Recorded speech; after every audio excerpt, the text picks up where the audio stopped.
Hello everyone welcome to my channel मु तुम टुकुना सर आज बेसिक इंग्लिश शिखिबा जाउची जहाँकि मूलरू इंग्रेजी शिखिबा एवं कहिबारे सहाय्य करिवो। चलो आमे स्टार्ट करिबा।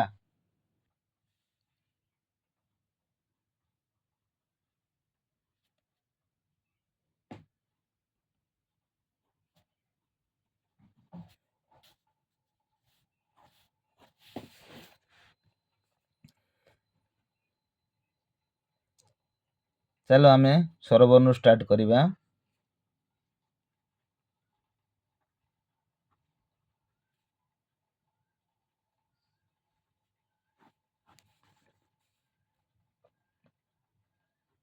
अ ए आ ए हर्षई आई दीर्घई ई हर्षौ यू दीर्घौ वो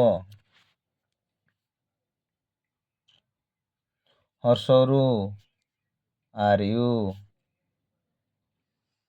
दीर्घरु आर वो ए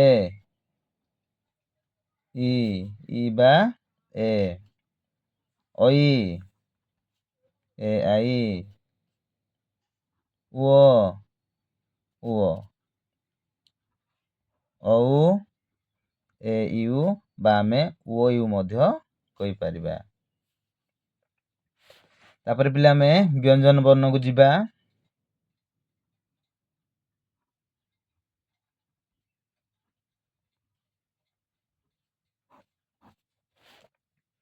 ପ୍ରଥମେ ଆସିବ କ କ କୁ ଆମେ କେ ଏ ବୋଲି ମଧ୍ୟ କହିପାରିବା ଆଉ ସିଏ ମଧ୍ୟ କହିପାରିବା। ଖ କେ ଏଚ୍ ଏ ଗ ଜି ଏ ଘ G H A W A N ଆଉ ଏନ୍ ବୋଲି ମଧ୍ୟ ଆମେ କହିପାରିବା। ଚ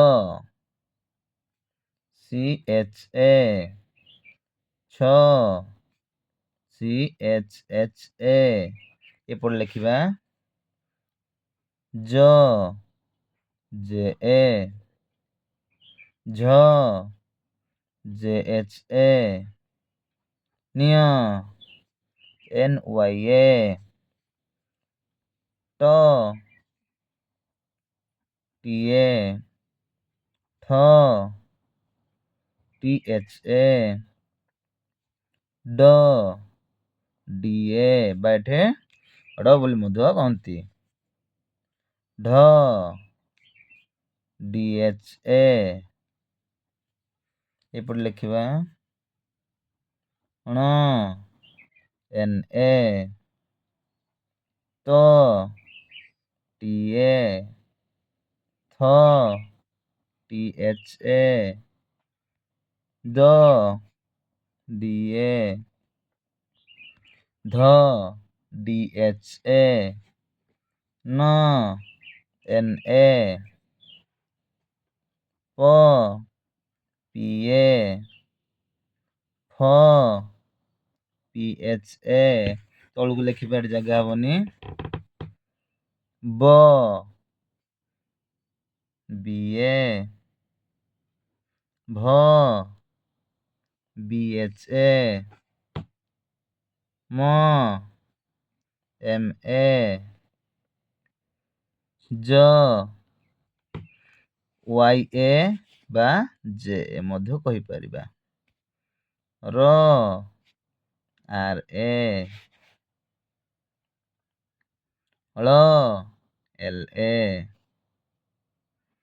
ଓ ଡବ୍ଲୁ ଏ ତାଲବେଶ ଏସ୍ ଏଚ୍ ଏ ମୁଦିନେଶ ଏସ୍ ଏ ଦନ୍ତ୍ୟସ ଏସ୍ ଏ ହ ଏଚ୍ ଏ କ୍ଷ K S H A Y ୟ ୱାଇ ଏ ଲ ଏଲ୍ ଏ। ଦେଖ ପିଲେ ଆମେ ଲ ପର୍ଯ୍ୟନ୍ତ ଶିଖିଲୁ। ଏଇ ଦିଟା ସ୍ୱରବର୍ଣ୍ଣ ଓ ବ୍ୟଞ୍ଜନ ବର୍ଣ୍ଣ ଆମେ ଯଦି ଶିଖିବା, ଏଇଟା ହେଉଛି ଆମ ଇଂଲିଶର ମୂଳଦୁଆ।